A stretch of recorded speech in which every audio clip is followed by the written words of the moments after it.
Hey guys, how's it going? Finally got some beautiful weather here, start of May, and I'm starting to feel the itch to get the Shelby out.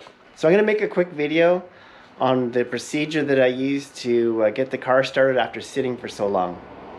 So as you can see, I got a nice Shelby car cover. It's held up pretty good.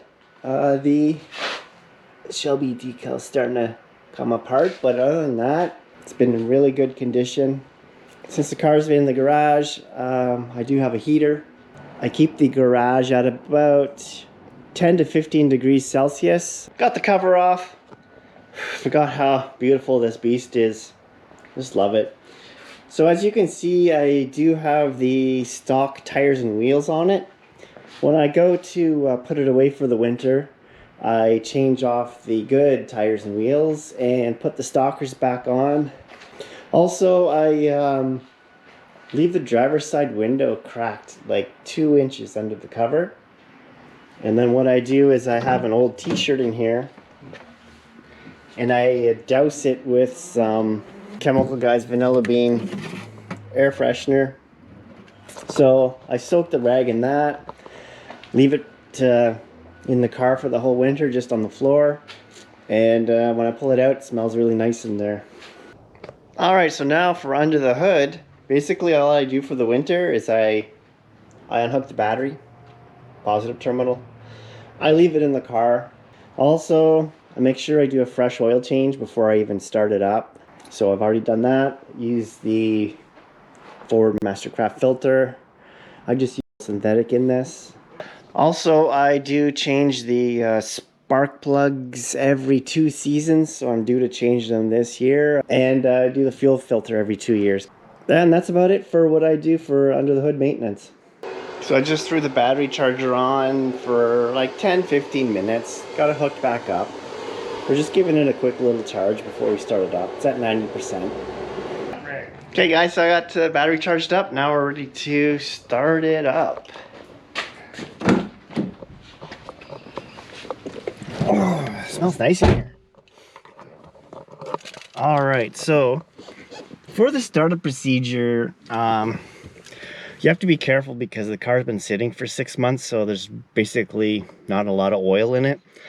I know there's some oil because I do a fresh oil change before I start it, so the passenger side head is full of oil. And I also make sure that the oil filter is pretty much full before when I screw it on, so I don't have to wait too long for it to get oil. Fuel. Since this car's been sitting, there's basically no pressure in the fuel system and the rails are empty. Since there's not a lot of fuel in the lines, I'm going to be able to crank the car a couple times before it actually fires. So this will let me get the oil circulating before it actually starts firing and running. So let's get it started up. So I'm just going to do a quick crank and then turn it off. Then I'm going to do another quick crank and turn it off while monitoring the oil pressure. Oh, started, so I turned it off again. That was quick. So this time it should fire and I should have oil pressure.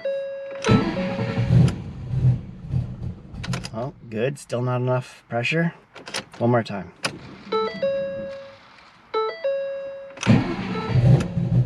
There, oil pressure. I'll turn it off again. So now I'm going to prime the pump. Prime the pump 3 times. Should fire up now.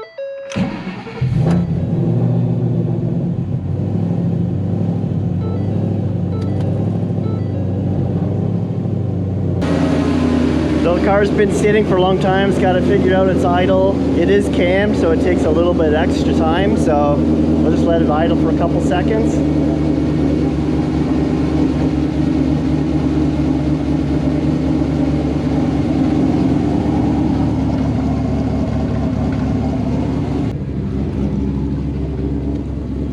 Oh, lots of lint bugs, but that's okay. Quick wash will clean that up.